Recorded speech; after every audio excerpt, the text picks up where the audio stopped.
Greetings, my fellow Americans. I like the, oh, let me see that. It looks dope, dude. Well, welcome to today's video. Today we're gonna go over installing actual turf where your feet go. We've been receiving a lot of questions about how we install it, the procedure, and what else is involved with it. You don't like the bacon strips that are on there? Yeah, these are pretty bad. Yeah, these are all warped and nasty, but so we're on this ski again this week. As you can see, we got our turf bumpers installed. So now we want to, up the minty. Yeah, we want to up the footwell turf. So without further ado, we're gonna go ahead and show you how to get prepped, and then we'll get rolling. All right, step one in removing the turf is grab yourself a set of needle nose pliers, because what you're gonna do is go around the whole footwell of the jet ski and pull off these black plastic rubber plugs. Kind of look like this here. You can see there, it's like a little mushroom. And below that is the exposed rivets. So I guess you guys know what we're doing next. Once we get all these plugs off, we're gonna go ahead and drill these rivets out, and then we will remove the turf. Oh.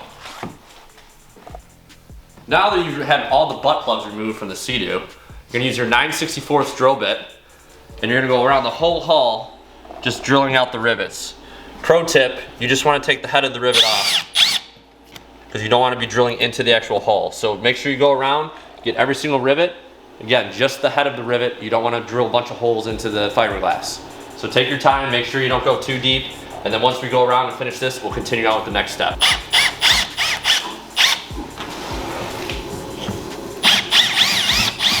Great, so now that we have all the rivets removed, we're just gonna go ahead and simply, watch your eyes when you do this, because you have metal shavings all over the place. You're simply just gonna pop these up, and boom, they come right out. So it's mint. Yeah, a little crusty. Minty. So same thing, just to show you again. Get a good grip on it, and just pop it away. Yeah, some of them are gonna be a little harder to get down because you got all these rivets sticking up. So yeah. We'll show you. We'll remove all the mats, and then we'll show you how to take those out. Stay tuned. Okay, so some of these, when you have drilled them, they'll fall into the hull, like especially over this big footwell area, but towards the back where it's tight and there's a lot of foam, they won't go in the hull.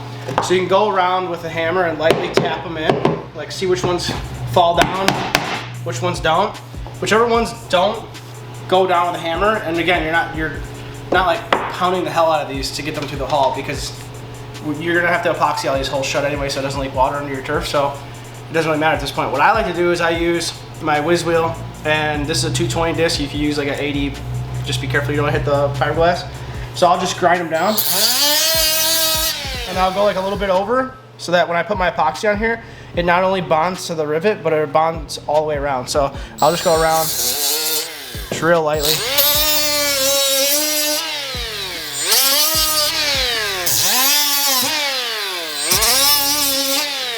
Right, so I'll do that the whole way around. Whatever ones don't hammer down, just keep in mind that this part right here that was exposed in the factory turf is gonna be exposed again in your aftermarket turf. So when you're grinding these ones that are close to this finished edge, make sure you don't hit this, because if you hit this and you leave a whiz wheel mark in it, your new turf's not gonna cover over it unless you install it backwards, which you're gonna have a gap in the front. So make sure when you hit these two and these two, you don't impede into this zone right here, because you will see it and you will not like it.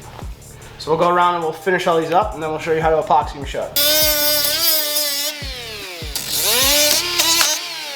All right, so here's the restoration I'm currently working on. We're just gonna show you how to epoxy everything shut and do the final installation on this one, because the one that is our race project ski needs a lot of work buffing wise first. So that's another tip, just like the bumpers, if you need to buff your hull, you definitely need to do it after your turf's off and before you install new turf, because whatever you dip down and hit with your buff pad will not only leave wax buildup inside of your turf, but you won't be able to get it out. So make sure that you're buffed, ready to go. For sealing off these holes, I use 5-minute epoxy out like one of the syringes. We'll show you in a second, but this is a trick that I kind of adapted after my buddy was over here smoking cigars one day. So I put a piece of tape over it, right? And you can see your rivet hole, the dark spot. I take a cigar cutter and I take that back out. Okay, and I expose the hole. So I'm not getting a crap ton of overspill on my hull, and it's really nice and clean. So I cut out my circles just like that. So I'll take all my little tiny tape marks.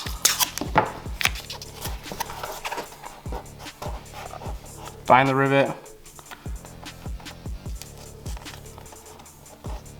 Miss the rivet. You get the idea. So that way you're just not like overspilling and having to go back and grind out, and then you can kind of smooth it over too when you use your epoxy. So we'll get the epoxy, we'll show you how to do one hole, and then you're just gonna take the same process across the entire thing so you're sealed off. Because if you don't do this, no matter how well you stick the turf down, you will get seepage in, and this will cause, like if you're sitting here with a bunch of water in the footwell, it should never drain out. Over time, if you don't seal these off and you have water in the footwells, like if you're at the sandbar or something, it'll start leaking into the hull. So do not miss this step.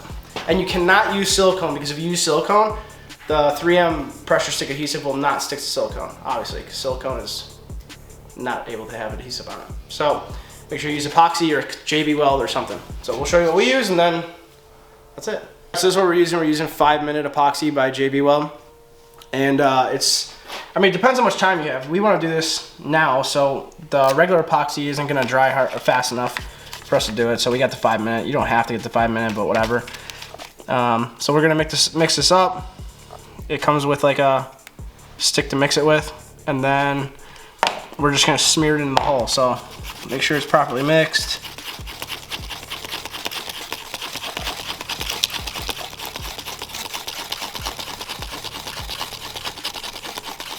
Okay, then once it's mixed, just get a little bit, push until you fill your hole.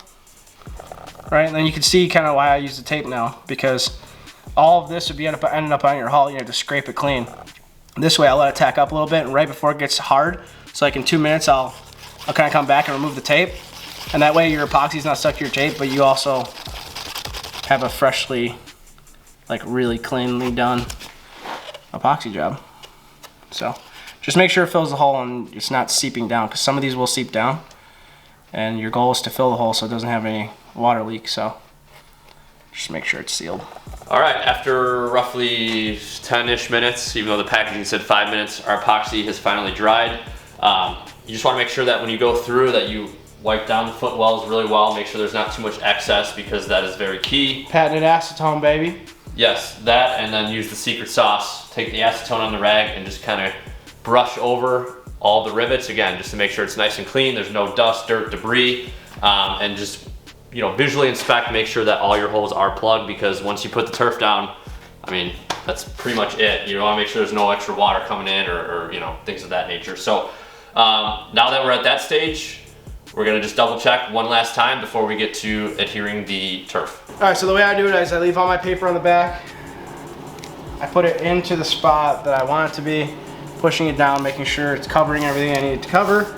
And then once you have it set where you ideally want it to be set and straight, yada, yada, yada, you're gonna put pressure down, hold it in place, peel up your back, stick down one corner. It needs to be stuck down the whole way through so it stays in place. And then you can tilt it up, peel off your backing, and apply it the rest of the way.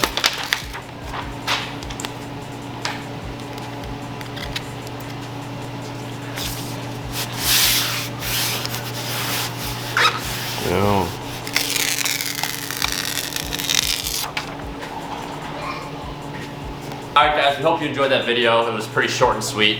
We just wanted to go over how to install that turf for you. So if you guys have any questions regarding the turf, footwells, the bumpers, the side vents, whatever, let us know down below in the comments or send us an email. In the next video, we will probably most likely be back in the paint booth for my ski and also one of Jarman's other customers. So hopefully we'll see you guys next week in the paint booth, and we also have RXX videos coming as well. So we know everyone wants to see that. So, we don't. Well, we don't. I hate that RXX. Everyone else Dave, you're a D-bag. So thanks again for watching, and we will see you next time.